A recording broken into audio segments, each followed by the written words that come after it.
तो आज चर्चा करने जा रहे हैं मेंडेलियन जेनेटिक्स। ओके, तो जेनेटिक्स में हम लोग बेसिक जो जेनेटिक्स है वो पढ़ चुके हैं और अब हम मेंडल के बारे में आपसे चर्चा करने जा रहे हैं। बेसिक कॉन्सेप्ट को जो बहुत इजी चीजें थी मैंने आपको बता दी।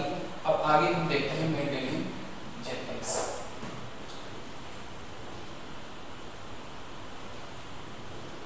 मेंडेलियन जेनेटिक्स देखिए करीब टाइम रहा है 1822 से लेकर 84 तक का इनका समय रहा है। सबसे पहले हम थोड़ा सा ये देख लेते हैं कि जेनेटिक्स क्या है। हम कहते हैं, आप लोगों को आता भी है, जेनेटिक्स हम कह सकते हैं branch of the biology, branch of biology that deals with hereditary and variation, hereditary and variation। तो साइंस विज्ञान की वो शाखा जिसमें हम हेरिडिटरी को पढ़ते हैं और वेरिएशंस को पढ़ते हैं, हम उसको क्या कहेंगे? जेनेटिक्स कहेंगे। क्या कहेंगे? जेनेटिक्स कहेंगे। हेरिडिटरी का मतलब है ट्रांसफर ऑफ ट्रेट। हम अब हेरिडिटरी को अगर डिफाइन करें तो ये क्या होगा? Transfer of trait from parents to progeny. Transfer of trait from parents to progeny is called hereditary कहेंगे इसको। पेरेंट्स से प्रोजेनी के में जो ट्रांसफर हो रहा है ट्रेट पेरेंट्स से प्रोजेनी में, हम उसको क्या कहेंगे? हेरिडिटरी, अनुवांशिकता कहेंगे। माता पिता से बच्चों में जो कैरेक्टर जा रहे हैं, जो लक्ष्य में जा रहे हैं, हम उसको क्या कहेंगे? हेरिडिटरी कहेंगे। और वेरिएशन का मतलब है डिग्री ऑफ डिफरेंस, है ना। वेरिएशन का मतलब क्या है? डिग्री ऑफ डिफरेंस, यानी कि जो अंतर हो रहा है वो कितना अंतर है, it is the variation. Degree of difference का वेरिएशन, माता पिता के जो कैरेक्टर बच्चों में जा रहे हैं उसमें कितना अंतर आ रहा है, तो हम उसको क्या कहेंगे? Degree of difference. In variations को हम जेनेटिक्स में पढ़ते हैं। आइए हम चर्चा करते हैं मेंडल के बारे में। तो देखते हैं मेंडेलियन जेनेटिक्स के बारे में। जेनेटिक्स की इजी सी डेफिनेशन है, branch of biology that deals hereditary and variation. What is hereditary? Transfer of trait from parents to progeny, बच्चों माता पिता से बच्चों में कैरेक्टर का जाना। वेरिएशंस, डिग्री ऑफ डिफरेंस, बहुत ज्यादा डिफरेंस, बहुत ज्यादा वेरिएशन। ओके, तो अब हम चर्चा करते हैं आपसे मेंडेलियन जेनेटिक्स के बारे में।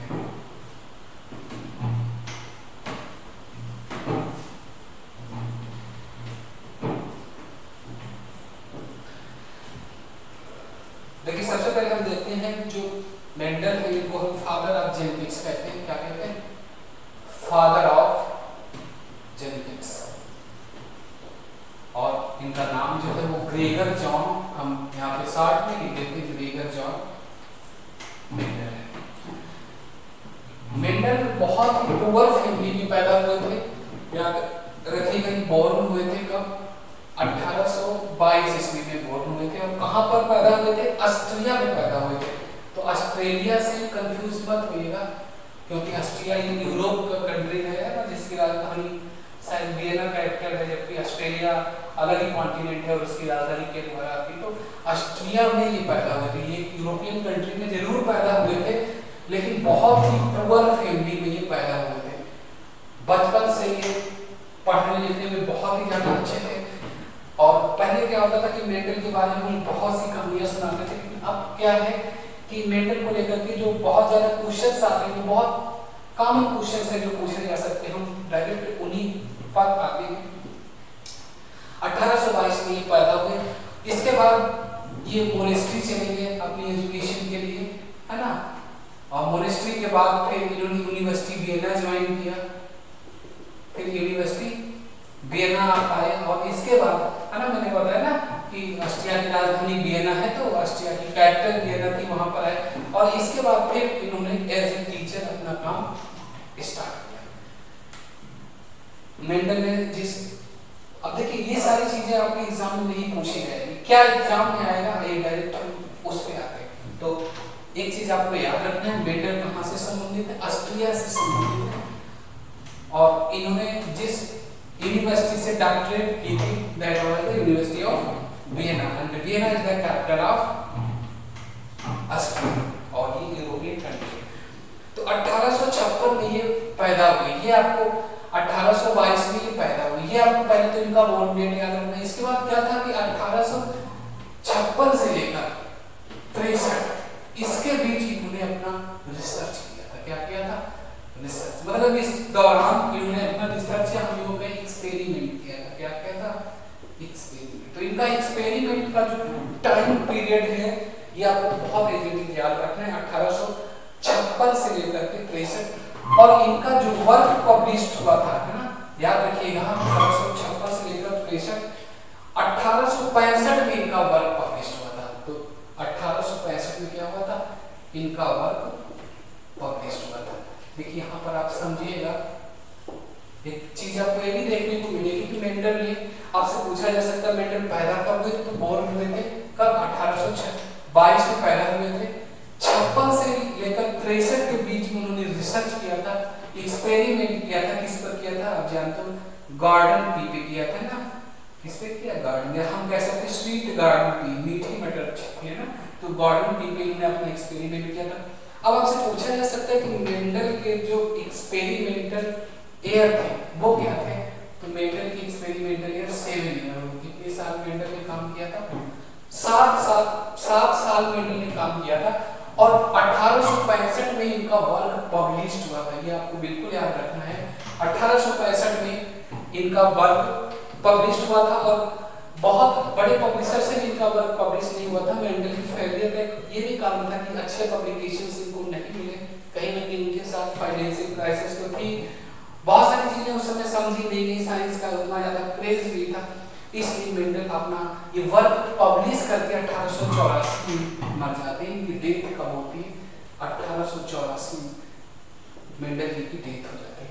अब आप समझिए, खास तौर से हम मेंडल को इसलिए याद रखते हैं क्योंकि प्री मेंडेलियन, जब हम जेनेटिक्स की बात करेंगे, अगर हम मेंडल से पहले बात करें जेनेटिक्स का क्या हाल था, तो देखिए प्री मेंडेलियन अगर हम जेनेटिक्स की आपसे चर्चा करना चाहूं तो उस समय कोई भी ऐसा साइंटिस्ट नहीं था जिसने संस्कृति बहुत सारी बातें कही हो। एक डार्विन का नाम आता है, और डार्विन के साथ खास बात ये थी कि ये मेंडल से लगभग 10 साल बड़े थे, तो हम कह सकते थे इनका भी टाइम कुछ वही रहा होगा। जैसे डार्विन का जन्म 1811 ईस्वी माना जाता है ना, तो इनका टाइम कुछ ये रहा होगा, और इनका जो जन्म है वो इंग्लैंड में हुआ था, और आज की तरह उसमें कोई ऐसा सोशल मीडिया या कम्युनिकेशन का कोई ऐसा सिस्टम नहीं था जिससे चीजें बहुत ज्यादा कर दी जाए मेंडल ने, है ना, तो ऐसा कुछ पॉसिबल नहीं था।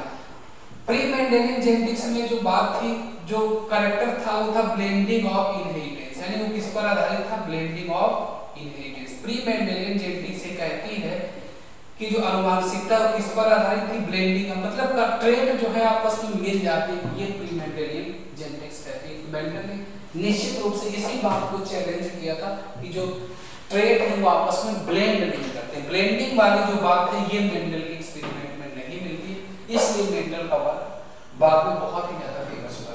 अब देखिए, सोचने की बात, आपको यहाँ से इंस्पिरेशन भी मिल सकता है। मेंडल ने 1822 में पैदा हुए, 7 साल तक इन्होंने अपने किचन के पीछे एक छोटा सा गार्डन बनाया, और उस गार्डन में वो मटर का पौधा, आप सोचिएगा, पी प्लांट 7 साल तक उगाते रहे और उस पर स्टडी करते रहे। आप सोच सकते हैं कि ये कितना बोरिंग हो सकता है किसी के लिए, लेकिन देखिए चीजें कैसे करी जाती है। कई बार हम कुछ करते हैं और हम अपनी चीजों से इतना ज्यादा जल्दी में रिजल्ट चाहते हैं, और इसके बाद उन्होंने 1865 में अपना वर्क पब्लिश किया, बहुत जर्नल पब्लिकेशन के द्वारा उस पर किसी का ध्यान भी नहीं गया, और 1884 ईस्वी में मेंडल जी की डेथ हो जाती है। देखिए एग्जाम में से कहां से क्वेश्चन पूछ सकता है। पहली बात, मेंडल पैदा कब हुए थे, तो उनका जो बोर्न डेट है वो आपको याद रखना है। कब पैदा हुए थे, कहां पैदा हुए थे? ऑस्ट्रिया में पैदा हुए थे। कहां पैदा हुए थे? ऑस्ट्रिया, और ऑस्ट्रिया की राजधानी वियना है। हमने आपको बताया कि बाद में उन्होंने वियना यूनिवर्सिटी ज्वाइन की। एक्सपेरिमेंटल जो ईयर थे इनके 7 ईयर थे। कितने थे? 7। 1856 से लेकर 63। आप सब उस समय की कैसी स्थितियां रही होंगी, यूरोप तो जल रहा होगा कि 1857 में हमारे भारत में उस समय आजादी के लिए क्रांति हो रही थी, तो ऐसा कोई बहुत एजुकेशन के लिए बहुत अच्छा क्लाइमेट एटमॉस्फेयर नहीं था, लेकिन मेंडल अपना काम करते रहे।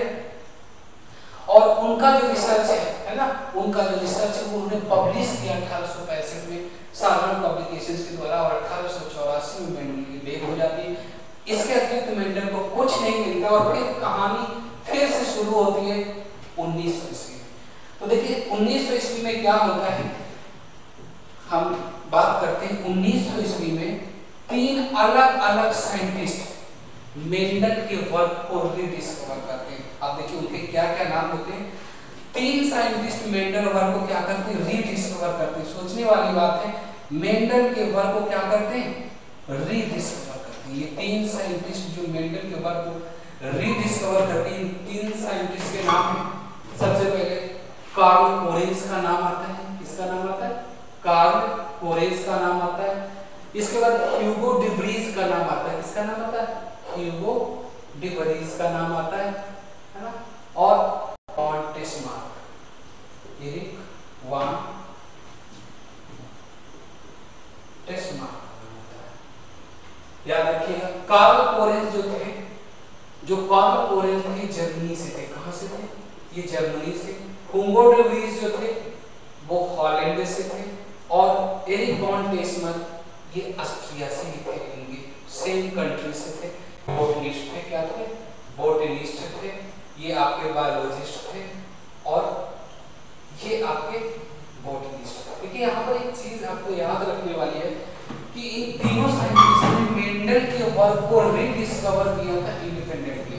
बहुत बड़ी बात आप सोचिएगा, ये मेंडल का जो वर्क डिस्कवर इन्होंने किया था, मेंडल वर्क डिस्कवर इंडिपेंडेंटली। इनका एक दूसरे से कोई भी संबंध नहीं था। इंडिपेंडेंटली मेंडल के वर्क को इन्होंने क्या किया, डिस्कवर किया, अलग अलग डिस्कवर किया। आप देखो ना, एक साइंटिस्ट जर्मनी में होता है, एक साइंटिस्ट हॉलैंड में होता है, और एक साइंटिस्ट ऑस्ट्रिया में मेंडल का ही कंट्री होता है। अब देखिए इनका ये कंट्री भी देखेंगे तो आपको बहुत अलग अलग कंट्री मिलेंगे, उनमें बाकायदा ठीक ठाक दूरी है। और सोचने वाली बात है कि 1900 में ये मेंडल के वर्क को रीडिस्कवर करते हैं और ये दुनिया को बताते हैं कि मेंडल ने जो किया था वो कितना ज्यादा इम्पोर्टेंट था। और फिर इन्होंने कुछ अलग अलग काम किया। जैसे मेंडल ने जो अपना एक्सपेरिमेंट किया था उसमें कहीं भी जीन शब्द का यूज नहीं किया था। मेंडल ने जिस शब्द का यूज किया था वो फैक्टर था। क्या था, वो फैक्टर था। उस फैक्टर को जीन बताने वाले जो थे that was Karl coherence.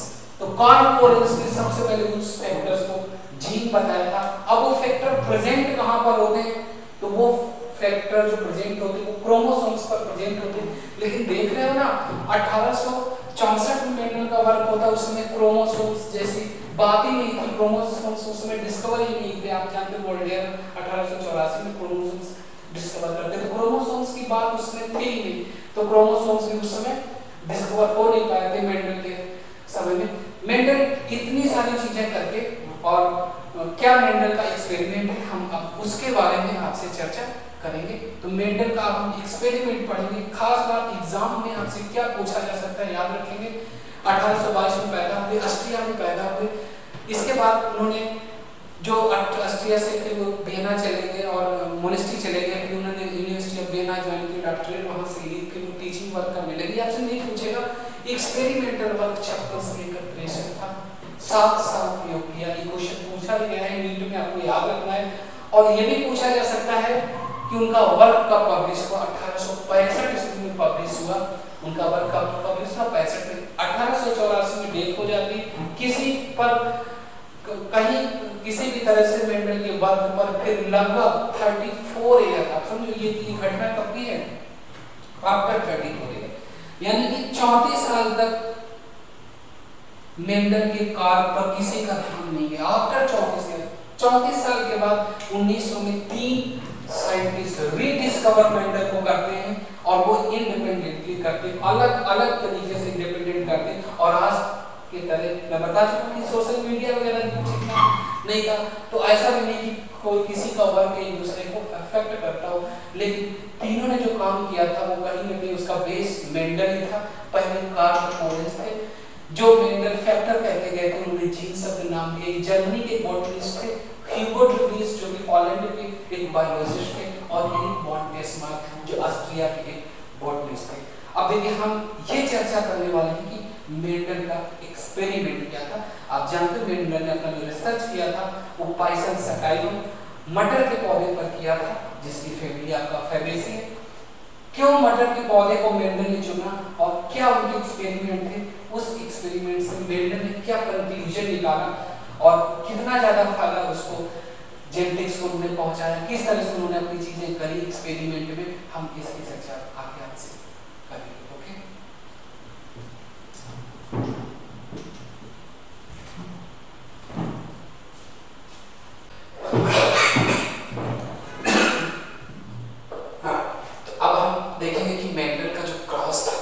Mendel ने जो एक्सपेरिमेंट किया था आइए उस पर चर्चा करेंगे। ओके, मेंडल ने जो एक्सपेरिमेंट था उस पर चर्चा करेंगे।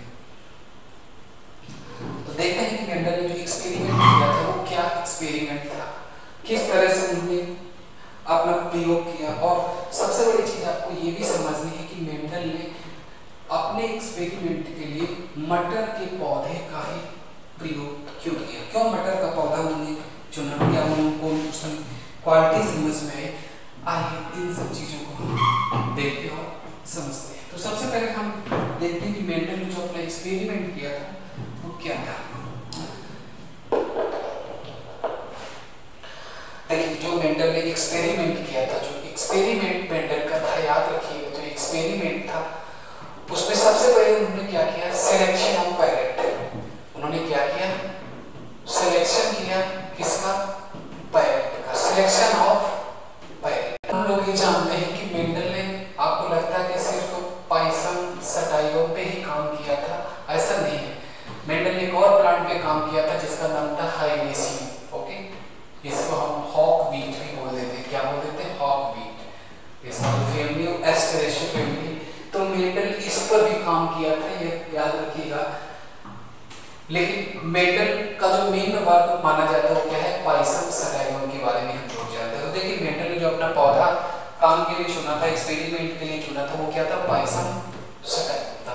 हाइनेसियम पर भी काम किया था, बहुत कम लोग जानते हैं। लेकिन इस चीज को समझ सकते हो कि कहीं ना कहीं जो हॉक बीट पर मेंडल ने काम किया था उस पर उनको सेम रिजल्ट नहीं मिले थे। मेंडल को सेम रिजल्ट हॉक बीट में नहीं मिले।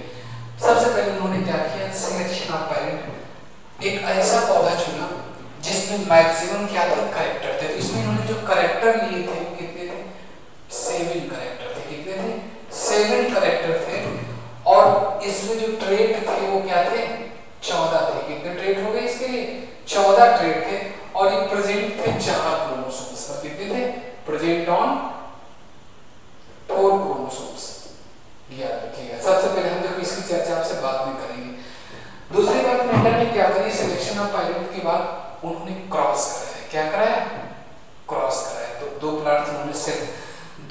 प्लांट्स में जो उन्होंने अपोजिट कैरेक्टर देखा उनको सिलेक्ट किया, क्या कराया, क्रॉस। और क्रॉस के बाद फिर उनको रिजल्ट मिलते हैं। क्या मिलते हैं, रिजल्ट मिलते हैं। और रिजल्ट के बाद फिर मेंडल कुछ कंक्लूजन निकालते हैं। क्या निकालते हैं, कंक्लूजन।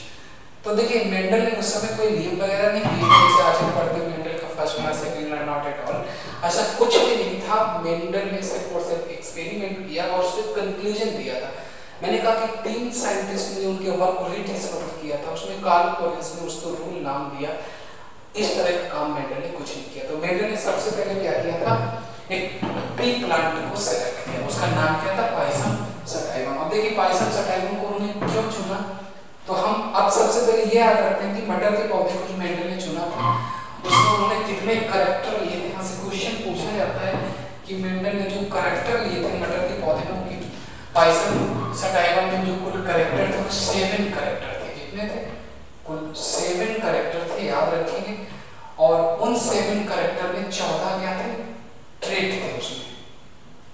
और याद रखिएगा इनमें से एक जो ट्रेट था वो डोमिनेट था और दूसरा कैसा था, एक डोमिनेट था और दूसरा रिसेसिव था। एक डोमिनेट था, एक रिसेसिव था। जो डोमिनेट होगा वो होमोजाइगस और हेटेरोजाइगस दोनों स्थिति में क्या होगा, फिनोटाइपिक एक्सप्रेशन मिलेगा। हम इसके बारे में आपसे बात करेंगे। पहला जो कैरेक्टर लिया था उन्होंने हाइट लिया था। पहला कैरेक्टर क्या था? That was height. हाइट पहला उनका कैरेक्टर था और इन 14 ट्रेट में जो डोमिनेंट कैरेक्टर हाइट के लिए था ना, पहला जो कैरेक्टर लिया था 7 कैरेक्टर में पहला क्या लिया था? हाइट लिया था।